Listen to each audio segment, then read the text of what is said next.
नमस्कार, अक्ष एडु पॉइंट में आपका स्वागत है।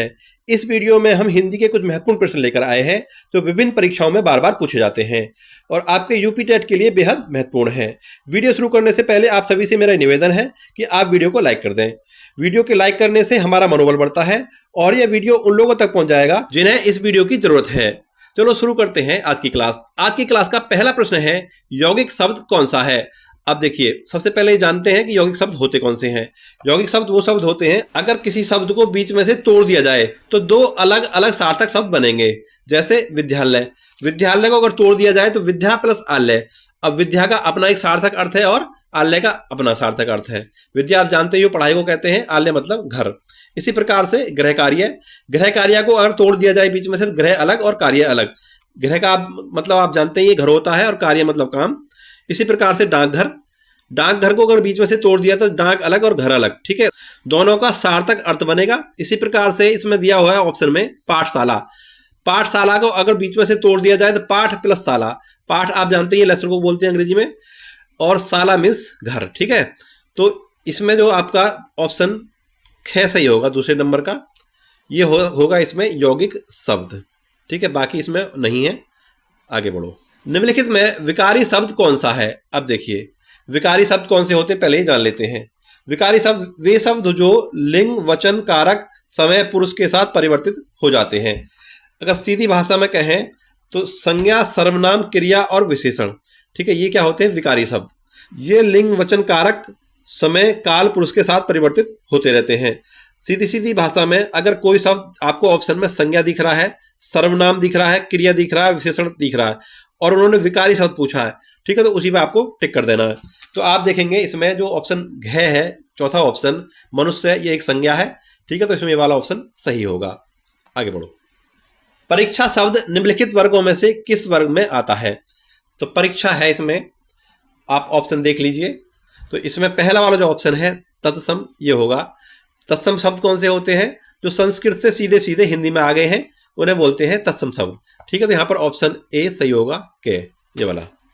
नेक्स्ट, छोटी सी छोटी ध्वनि जिसके टुकड़े नहीं हो सकते उसे क्या कहते हैं? तो देख लीजिए, आप ऑप्शन पढ़ लीजिए इसमें से। तो इसमें आपका पहला वाला ऑप्शन होगा सही, ठीक है, वर्ण। निम्नलिखित में से कौन सा शब्द कृदंत है? अब देखिए, पहले ही जान लेते हैं कि कृदंत शब्द होते कौन से हैं। कृदंत शब्द होते हैं जो क्रिया में प्रत्यय लगकर बने होते हैं, ठीक है। यदि क्रिया में प्रत्यय जुड़ा हुआ है, प्रत्यय क्या होता है?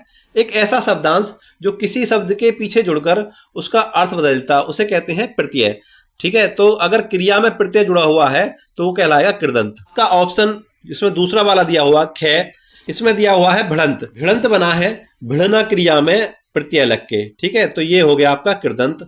ऑप्शन दूसरा वाला सही होगा। अब देखिए, कुछ कृदंत शब्दों के और उदाहरण हम देख लेते हैं। वो है जैसे पढ़ना से बना है पढ़ाकू, लड़ना से बना है लड़ाकू और समझना से बना है समझदार, ठीक है। तो यानी कि क्रिया में अगर प्रत्यय जुड़ जाए तो वो शब्द बन जाते हैं कृदंत। तो यहां पर दूसरा वाला ऑप्शन आपका सही होगा। आगे बढ़ते हैं। जिन वर्णों के उच्चारण में दूसरे वर्णों की सहायता की आवश्यकता नहीं होती उन्हें क्या कहते हैं? तो वो होते हैं स्वर। इसमें आपका तीसरा वाला ऑप्शन सही होगा। स्वर स्वतंत्र रूप से बोले जाते हैं। नेक्स्ट, स्वर यंत्र में श्वास के आघात से जन्म होता है। अब देखिए, स्वर यंत्र में श्वास के आघात से जन्म होता है स्वरों का। पहला वाला ऑप्शन इसमें सही होगा, ठीक है। इसके बारे में हम थोड़ा सा डिटेल में जान लेते हैं। स्वर यंत्र में श्वास के आघात से स्वर का जन्म होता है।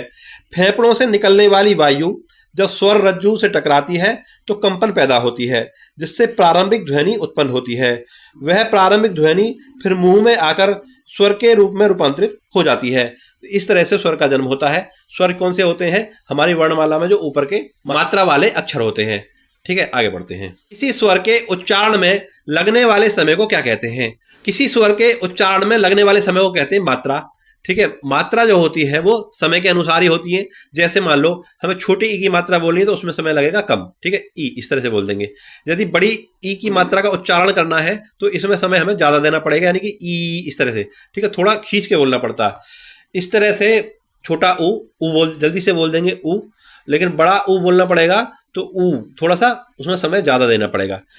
तो उच्चारण में लगने वाला समय क्या करता है, मात्रा का निर्धारण करता है। ठीक है, तो यहां पर पहला वाला ऑप्शन सही होगा। नेक्स्ट, भाषा के शुद्ध रूप का ज्ञान किससे होता है? तो भाषा के शुद्ध रूप का ज्ञान होता है व्याकरण से। इसमें दूसरा वाला ऑप्शन सही होगा। नेक्स्ट, निम्नलिखित में से कौन सी भाषा संस्कृत भाषा की अपभ्रंश है? तो देखो, सबसे पहले समझ लेते हैं कि अपभ्रंश क्या होता है। अपभ्रंश का मतलब होता है भटक जाना या बिगड़ जाना। तो संस्कृत भाषा की जो बिगड़ा हुआ रूप है वो होता है पाली। भारत में जो भाषा का विकास हुआ है वो इस तरह से हुआ है। सबसे पहले भारत में बोली जाती थी संस्कृत, संस्कृत के बाद पाली, पाली के बाद प्राकृत, प्राकृत के बाद अपभ्रंश और अपभ्रंश के बाद हिंदी बोली जाती है। ठीक है, जो आधुनिक हिंदी स्तर में बोली जा रही है।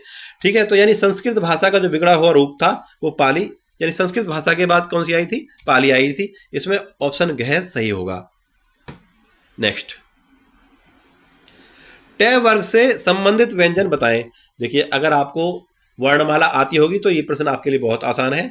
इसमें आपका ऑप्शन ख सही होगा, है ना, ये ट वर्ग में आता है। नेक्स्ट, हिंदी किस भाषा परिवार की भाषा है? तो इसमें आपका पहला वाला ऑप्शन सही होगा, भारूपीय। हिंदी भारूपीय भाषा परिवार की भाषा है। नेक्स्ट, भारत में सर्वाधिक बोले जाने वाली भाषा कौन सी है? तो देखिए, यह प्रश्न थोड़ा सा आसान है। भारत में सर्वाधिक बोले जाने वाली भाषा है हिंदी। देखो, यूपी टेट में कुछ प्रश्न बहुत ज़्यादा सरल पूछे जाते हैं, ठीक है, और कुछ थोड़े से स्तर उनका ऊंचा होता है।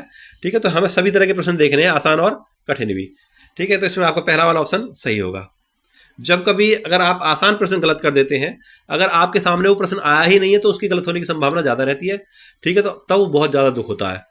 तो ऐसा है कि हमें सभी प्रश्न देखने हैं, आसान हो या थोड़ा कठिन हो। ठीक है, तो आगे बढ़ते हैं।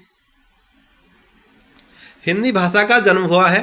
ठीक है, तो ये प्रश्न कई बार आ चुका है, मैंने अभी भी बताया है। भारत में जो भाषा का विकास हुआ है, सबसे पहले संस्कृत, फिर पाली, फिर प्राकृत, फिर अपभ्रंश और उससे हिंदी।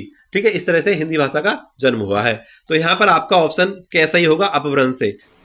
निम्नलिखित में से कौन सी बोली अथवा भाषा हिंदी के अंतर्गत नहीं आती है? तो आप ऑप्शन देख लीजिए। इसमें आपका चौथा वाला ऑप्शन सही होगा, तेलुगु। नेक्स्ट, हिंदी भाषा में वे ध्वनियाँ कौन सी हैं जो दूसरी ध्वनियों की सहायता से बोली या लिखी जाती हैं? ठीक है, ये मैं आपको पहले ही बता चुका हूँ। जो व्यंजन है वो स्वर की मदद से बोले जाते हैं और लिखे जाते हैं। यहाँ पर आपका दूसरा वाला ऑप्शन सही होगा, व्यंजन। नेक्स्ट, निम्नलिखित में से कौन सी भाषा देवनागरी लिपि में लिखी जाती है? ठीक है, तो आप ऑप्शन देख लीजिए, गुजराती, उड़िया, मराठी और सिंधी। तो यहाँ पर ऑप्शन के हिसाब से ऑप्शन सी यानी ऑप्शन ग मराठी ये सही होगा। ठीक है, ये वाला। देवनागरी लिपि में लिखी जाने वाली अन्य भाषाएं हैं संस्कृत, हिंदी, मराठी, कोंकणी, नेपाली, बोडो, डोंगरी और मैथिली। ठीक है, इनकी लिपि भी कौन सी होती है? देवनागरी लिपि होती है। लेकिन ऑप्शन में मराठी दिया हुआ है तो यहाँ पर मराठी सही होगा। ठीक है, आगे बढ़ते हैं। हिंदी की विशिष्ट बोली ब्रज भाषा किस रूप में सबसे अधिक प्रसिद्ध है? तो देखिए, आप जानते ही हैं कि ब्रज भाषा में बहुत सारी कविताएं लिखी गई हैं। सूरदास जी ने अपनी रचनाओं में सर्वाधिक प्रयोग ब्रज भाषा का ही किया है। तो यहाँ पर आपका ऑप्शन घ सही होगा, काव्य भाषा। नेक्स्ट, अधिकतर भारतीय भाषाओं का विकास किस लिपि से हुआ है? तो देखिए, इसमें जो आपका चौथा वाला ऑप्शन होगा, ब्रह्मलिपि, ये सही होगा। नेक्स्ट, हिंदी भाषा किस लिपि में लिखी जाती है? ये आसान सा प्रश्न है। इसमें ऑप्शन ग सही होगा, देवनागरी लिपि। वर्तमान हिंदी का प्रचलित रूप है, तो इसमें आपका ऑप्शन ग सही होगा, खड़ी बोली। नेक्स्ट, प्रचार सभा का मुख्यालय कहां पर स्थित है? हैदराबाद, बेंगलोर, चेन्नई और मैसूर। ठीक है, तो इसमें से आपको सही ऑप्शन बताना है। इसमें आपका ऑप्शन ग सही होगा, चेन्नई। प्रचार सभा का मुख्यालय चेन्नई में स्थित है। ठीक है, प्रचार सभा को दक्षिण भारत हिंदी प्रचार सभा भी कहा जाता है। हिंदी भाषा के विकास का सही अनुक्रम कौन सा है? ये मैंने आपको पहले ही बता दिया है। पहले संस्कृत, उसके बाद पाली, प्राकृत, अपभ्रंश और हिंदी। तो इसमें से संस्कृत को हटा दिया है, तो पहला वाला ऑप्शन पाली से प्राकृत और प्राकृत से अपभ्रंश और अपभ्रंश से हिंदी, ये वाला इसमें सही होगा। पहला वाला ऑप्शन सही होगा। आगे बढ़े। हिंदी खड़ी बोली किस अपभ्रंश से विकसित हुई है? तो देखिए, इसमें आपका ऑप्शन ग सही होगा, सौरसेनी। सौरसेनी कहां से आया है? पहले जो प्राचीन भारत में एक जनपद था, एक राज्य था, सूरसेन, जिसकी राजधानी मथुरा थी, ठीक है, उसी से बना है सौर सैनी। तो यहां पर तीसरा वाला ऑप्शन सही होगा। आगे चलिए। मगही किस उपभाषा की बोली है? तो देखिए मगही है बिहारी भाषा की उपबोली। इसमें ऑप्शन ग सही होगा, सॉरी घ, चौथा ऑप्शन सही होगा। नेक्स्ट, ब्रज भाषा है, ठीक है, पूर्वी हिंदी, पश्चिमी हिंदी, बिहारी हिंदी या भोजपुरी। तो इसमें आपका दूसरा वाला ऑप्शन सही होगा, पश्चिमी हिंदी है। नेक्स्ट, बघेली बोली का संबंध किस भाषा से है? बघेली बोली का संबंध है पूर्वी हिंदी से, ठीक है, इसमें आपका दूसरा वाला ऑप्शन सही होगा। नेक्स्ट, भाषा कितने प्रकार की होती है? तो देखिए इसमें ऑप्शन दिए हुए हैं 7, 3, 4, 2। तो इसमें आपका चौथा ऑप्शन सही होगा, 2 प्रकार की। कौन सी? लिखित और मौखिक, ठीक है। नेक्स्ट, वर्णमाला किसे कहते हैं? शब्दों को समूह को, वर्णों के संकलन को, शब्द गणना को, वर्णों के व्यवस्थित समूह को। तो इसमें आपका चौथा वाला ऑप्शन सही होगा, वर्णों के व्यवस्थित समूह को। आगे बढ़े। हिंदी की आदि जननी है, तो मैंने आपको जैसा बताया था कि संस्कृत से पाली, पाली से प्राकृत, प्राकृत से अपभ्रंश और अपभ्रंश से हिंदी। तो आदि जननी का मतलब है सबसे पुरानी, ठीक है। तो इसमें संस्कृत सही होगा, पहला वाला ऑप्शन यहाँ पर सही होगा। तो ये थे आज के कुछ महत्वपूर्ण प्रश्न। आपको वीडियो कैसा लगा ये हमें कमेंट बॉक्स में जरूर बताएं। वीडियो अगर अच्छा लगा तो वीडियो को लाइक करें, चैनल को सब्सक्राइब करें। मिलते हैं अगले वीडियो में, तब तक के लिए नमस्कार।